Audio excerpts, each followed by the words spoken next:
buenas tardes, qué bueno que está con nosotros en estas charlas en línea. Bienvenidos, por favor, a estas conversaciones. Hoy vamos a hablar a propósito de las fiestas patrias, justamente de lo que son estas fiestas, estas celebraciones nacionales, a propósito del aniversario de la independencia de México, un aniversario más que hoy por la noche estaremos todos muy contentos en familia dando el grito. Son fechas históricas importantes que merecen la pena cierta reflexión alrededor de la fecha y también un poco sobre lo que representa para todos nosotros este fervor patrio que se nos acrecenta en estos días. Saluda a nuestro invitado Héctor Zagal, él es miembro del Sistema Nacional de Investigadores, profesor, investigador de la Escuela de Universidad Panamericana, escritor. ¿Qué más, don Héctor? Bienvenido. Oye, pues encantado de estar con ustedes, ¿no? Pues estas fiestas son unas fiestas muy interesantes, muy divertidas, muy familiares. Sí. Esto que contábamos hace unos minutos, platicamos fuera de cámara, que yo creo que son las dos grandes fiestas del país, la del 24 de diciembre, de Navidad, Nochebuena, y el 15 de septiembre, que es tenemos una gran cena. Sí. Y eso habla del fervor, ¿no? Son dos motivos de celebración familiar, de Así unión. Es. Navidad por razones obvias, pero la fiesta de la noche del 15 no le pide nada. Claro, es escuchar el grito, ¿no? Sí, escuchar el grito.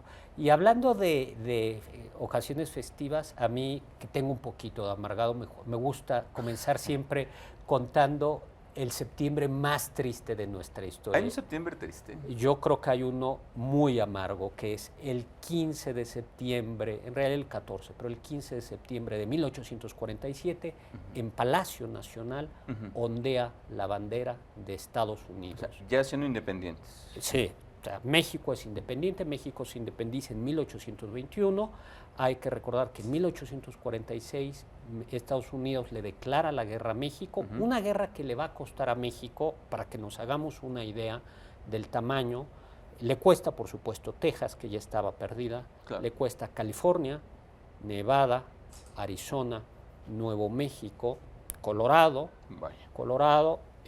ya dije Nevada, un pedazo de Utah, un pedazo de Wyoming, un pedazo de Kansas y un pedazo de Oklahoma. 2.500.000 metros cuadrados.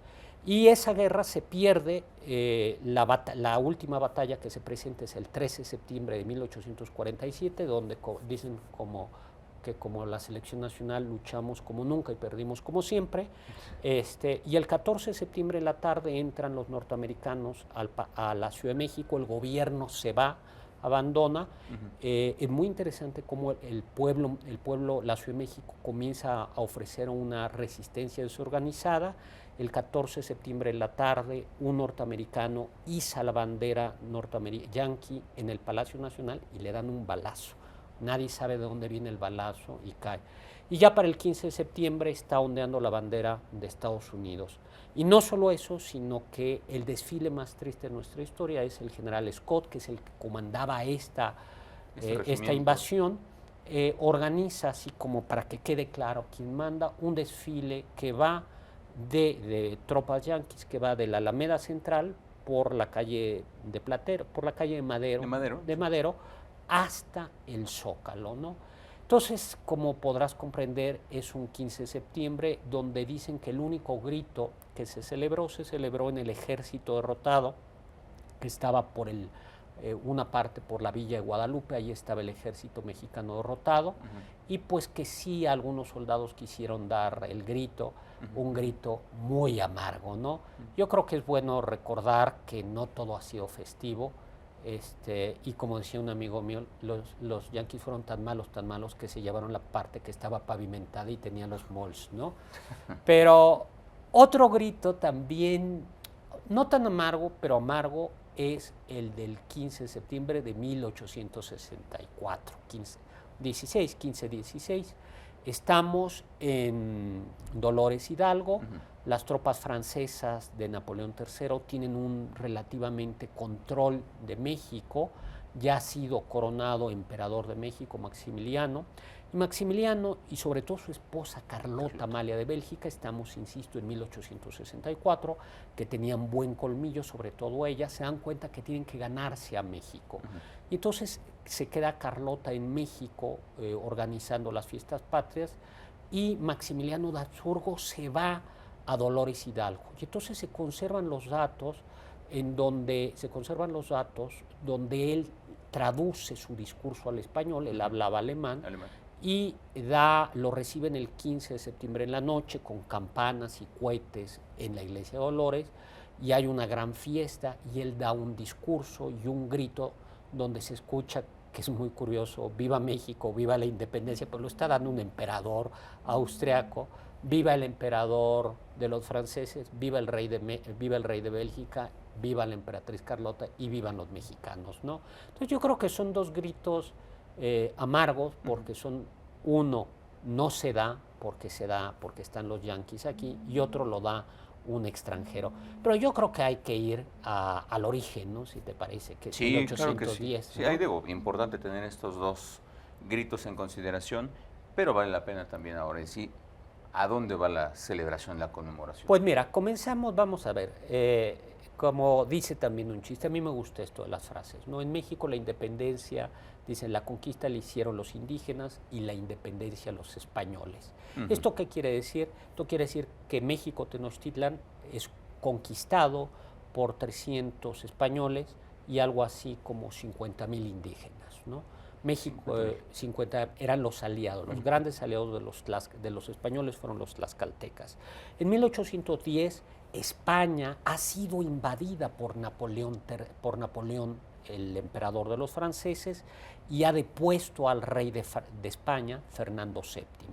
Cuando llegan estas noticias a México de que Fernando VII, el rey español, ha sido depuesto y en su lugar se ha puesto al hermano de Napoleón, que es José Bonaparte, Pepe Botella, porque corría el rumor de que era aficionado al trago. Este Pepe Botella pues es coronado rey. Las colonias españolas o los virreinatos españoles lo que dicen es no estamos de acuerdo. Entonces el 15-16 de septiembre, en realidad es el 16 de septiembre en la madrugada, Miguel Hidalgo da el llamado grito de independencia, que no es un grito de independencia.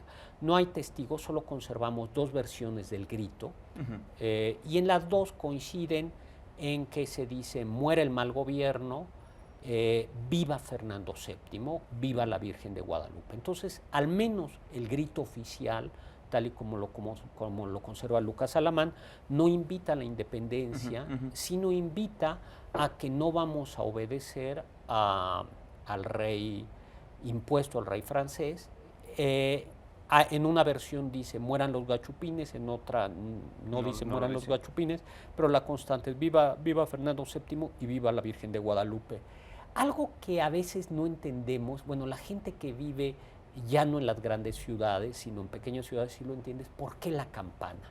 Sí. Y es, claro, en aquellos momentos, todavía en algunos lugares, la campana de un pueblo no solo marcaba la ida a misa, sino cuando moría una persona se tocaba, las conmemoraciones, sino también, por ejemplo, los incendios, ¿no? Cuando se comenzaba a incendiar algo, se tocaba la campana, que era una manera de convocar a la gente para ir a apagar, ¿no? La campana era un aviso. Hemos escuchado todavía hace como 10 años, hubo un terrible linchamiento de algunas personas, y se convocó con la campana.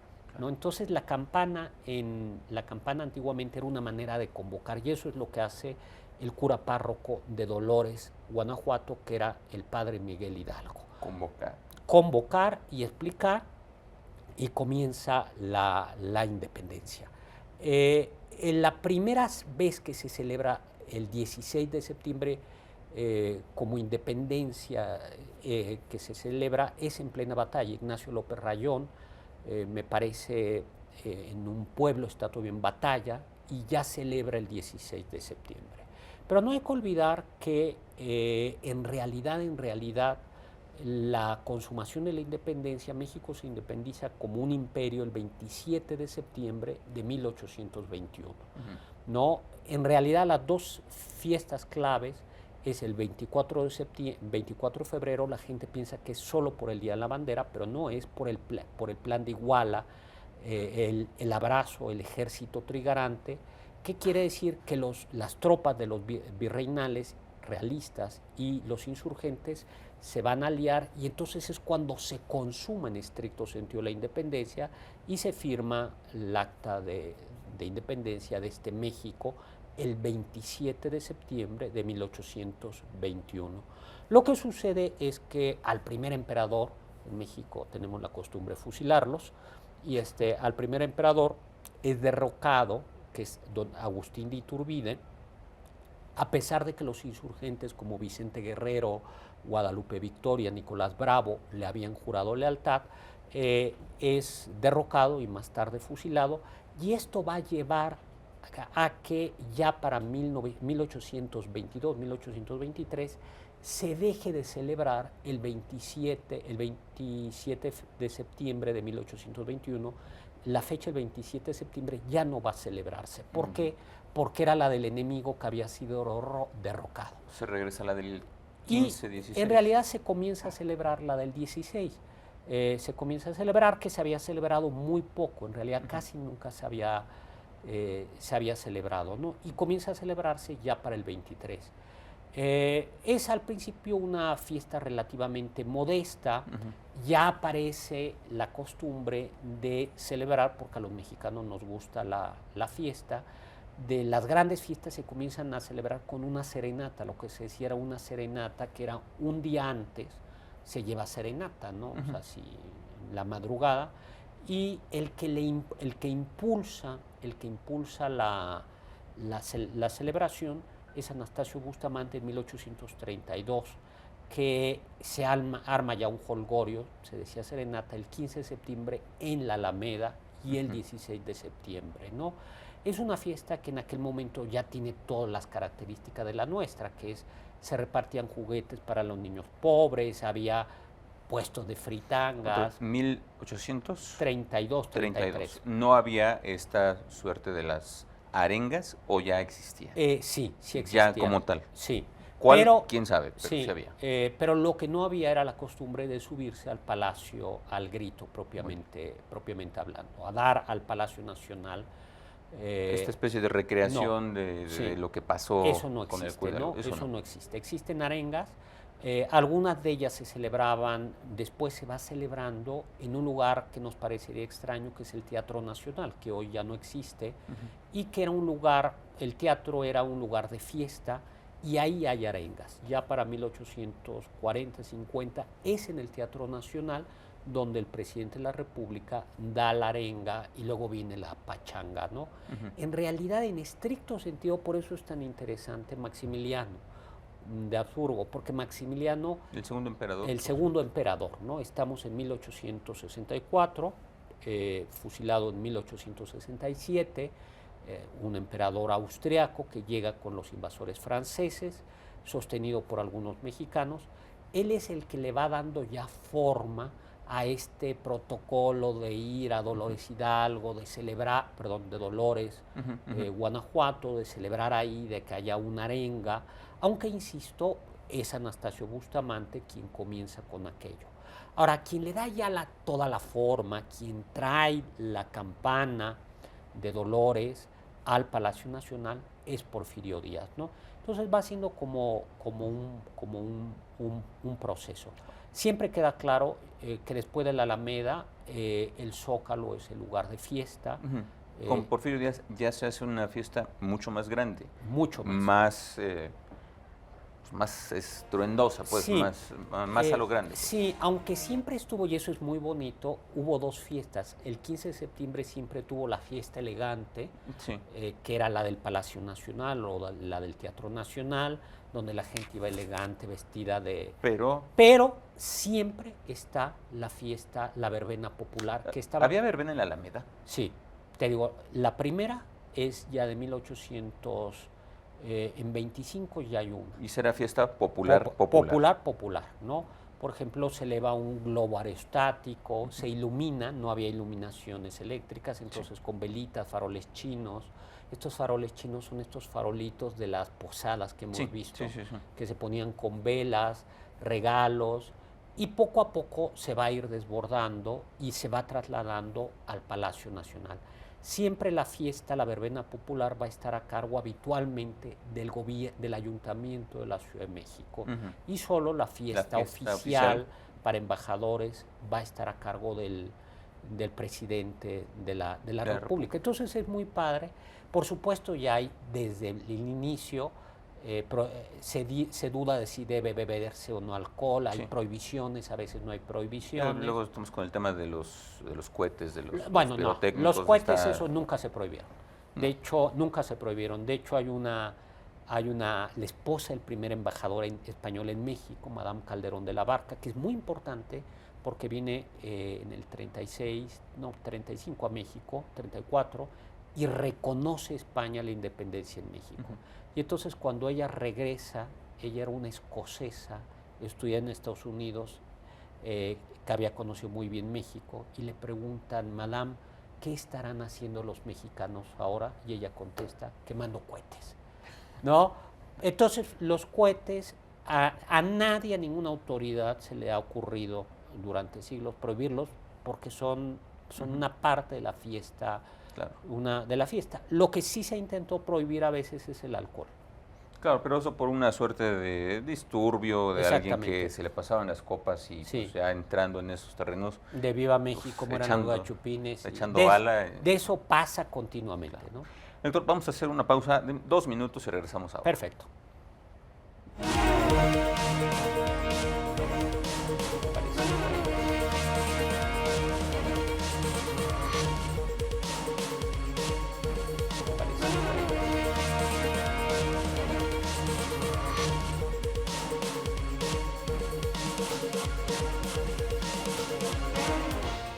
Estamos de regreso en estas charlas en línea platicando un poco sobre la historia de las conmemoraciones de las fiestas patrias en México. Hablábamos con nuestro invitado Héctor Zagal de 2 conmemoraciones, 2 septiembres que no han sido del todo gloriosos en México, pero finalmente prevalece la fiesta y prevalece la celebración. Es Porfirio Díaz quien hace entonces una gran celebración, permanece la fiesta popular en la Alameda, pero además la fiesta de toda la pompa y la circunstancia en Palacio Nacional. En casi todas las celebraciones, o siempre ha existido, todos los símbolos, la bandera evidentemente, pero uno que normalmente no cambia, salvo pequeñas adecuaciones, es el escudo nacional. Siempre permanece el águila con la serpiente, incluso a pesar del estandarte de la Virgen de Guadalupe, también estaba la bandera con el águila. Sí, vamos a ver, es muy curioso, en estricto sentido, digamos, el águila va apareciendo. El águila tiene un doble significado. Por un lado está en el elemento prehispánico, sí, pero no hay que olvidar que también era de los Habsburgo y después la corona española siempre le tuvo una cierta fe al águila. Por eso, en una de las primeras banderas, que es la de José María Morelos y Pavón, donde aparece el águila mexicana, que lamentablemente el águila azteca está en peligro de extinción. Eso es triste, nuestra águila está en peligro de extinción. Aparecen los colores azules, que son los colores de la corona española. Pero ya a partir del 24 de febrero, es decir, del año de la independencia, aparece el águila aludiendo a México Tenochtitlan. Y lo que va a ir variando son las posiciones del águila. En el primer imperio aparece el águila coronada, en el segundo imperio aparece el águila también coronada. A veces estará de frente, a veces estará de lado. Con Porfirio Díaz era de frente, ¿verdad? Va a haber un momento de frente y va a haber otro momento de lado, ¿no? Va a ir evolucionando, ¿no? Y aparece la serpiente y aparece también el lago de México, ¿no? En realidad el nombre de México es un poco raro porque el país es el único país que recibe el nombre de una ciudad, ¿no? Es todo la Nueva España, México, el imperio mexicano, es un imperio que iba más o menos de Wyoming hasta Costa Rica. Entonces se elige, eso era el imperio mexicano en 1821. Entonces se elige que se llame México y no hay, porque no se quería que tuviera el nombre de Nueva España, ¿no? Pero aparece el águila, aparece la serpiente, aparece el lago frecuentemente ya, aparecen los nopales y va a haber pequeñas variaciones. Algunos laureles ahí que le van poniendo. Sí. Por ejemplo, algo que es muy curioso es el simbolismo religioso, ¿no? El blanco significa la fe católica, porque todos los héroes de la independencia siempre quisieron, desde Miguel Hidalgo hasta José María Morelos y Pavón, dice que México debe de haber fe católica, es decir, que es un país que se debe independizar como oficialmente católico. Guerrero, Guadalupe Victoria y ya no digamos Miguel Hidalgo y Iturbide. Es hasta muy tardío, es hasta los años 1830 y tantos, cuando se comienza a hablar de libertad de cultos o de libertad de religión. Entonces el blanco, aunque hoy le demos otra interpretación, en su origen es que México nace como un país oficialmente católico. El rojo no simboliza la sangre de la guerra, sino lo que simboliza, y eso lo dicen, simboliza el mestizaje, ¿no? La unión de razas. Y el verde, la garantía, las esperanzas, ¿no? Ese es el simbolismo, ¿no? Ahí está el escudo el escudo y la bandera que va a ir permaneciendo, porque incluso Maximiliano de Habsburgo conserva los colores patrios. Maximiliano le pone una variación que es una piña. Nadie sabe bien por qué le pone una piña. Una piña al escudo. Sí, al escudo. Y en sus escudos aparece una piña. Si ustedes van a Palacio Nacional, en Palacio Nacional hay una parte que se conoce como el Jardín de la Emperatriz, se puede conocer, es muy bonito visitar el recinto Juárez y luego ese pequeño jardincito, y hay una fuente que tiene una piña en el centro, es la parte de Maximiliano de Habsburgo, ¿no? Pues esos son los El himno también es relativamente tardío, porque el himno, Lope de Santana es quien convoca. La historia del himno nacional también dicen que demuestra que los mexicanos solo trabajamos contra reloj.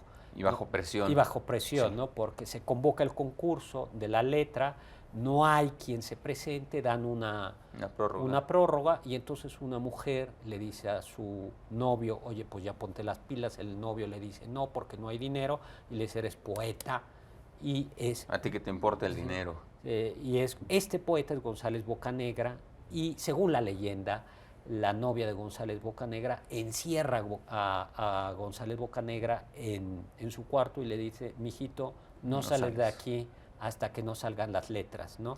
Y entonces dicen, no lo creo, aunque tampoco sería... Tampoco es como para dudarse tanto. Que iba pasándole hojas y entonces iba a entrar la comida, y que solo hasta que ya entra todo, completó, sale el himno. Se estrena un 15 de septiembre de 1854 con López de Santana. No llega López de Santana al Teatro Nacional, pero al otro día se estrena. Pero en realidad el himno nacional es himno nacional oficial hasta el gobierno de Manuel Ávila Camacho. Es cuando se declara por decreto que ya es himno de este país, ¿no? La música ya la conocemos, es de un español que también trajo un catalán español, Jaime Nuno, que trajo López de Santana. Por cierto, le quedamos a deber el dinero y se le pagó hasta 1900 y tantos, ya muy viejito, lo trajo Porfirio Díaz. Y es leyenda urbana esto de que los derechos del himno nacional no son mexicanos. Lo que sí es cierto es que una de las adaptaciones a piano, sí, Jaime Nuno se la vendió a una compañía, ¿no? Una casa de música, como era costumbre, la costumbre. ¿no? Exactamente, ¿no? Las partituras. No, Héctor, tenemos un par de minutos en la conversación. Perfecto. Hay obviamente muchas razones para celebrarnos, se nos da mucho la fiesta, hay muchos símbolos de unión entre nosotros. ¿De qué nos deberemos acordar al momento de celebrar, conmemorar? Vamos a ver, yo creo de que cuando nos dividimos, perdemos. Y creo que justo por eso comenzaba con el 15 de septiembre de 1847. No nos ganó Estados Unidos, sino perdimos por estar divididos. Entonces creo que estar unidos, creo que la solidaridad es nuestra gran capacidad, es lo que nos va a sacar adelante y nos ha sacado adelante. Entonces yo creo que celebrar el 15 de septiembre en familia, con amigos, y brindar por México, a mí me parece que es importante, porque es una manera de recordar que juntos podemos salir adelante, porque estamos todos en este barco, que además es un barco muy divertido, que se llama México. Como historiador, ¿al momento de la celebración se le olvida la historia? y le da la fraternidad o las dos cosas? Yo creo que las dos cosas juntas, porque por eso elijo siempre que la celebración, la comida sea muy mexicana, comemos historia y celebramos historia. Excelente, doctor. Muchísimas gracias. Encantado. Gracias por Saludo estar a con todos. nosotros. Gracias y gracias a ustedes por habernos acompañado. Pasen una excelente tarde, muy buenas celebraciones, coma muy bien, pásesela muy bien en familia. Recuerde, como dice don Héctor, que hay que estar unidos y eso nos va a sacar adelante siempre. Nos vemos mañana con nuestra charla en línea. Descansen.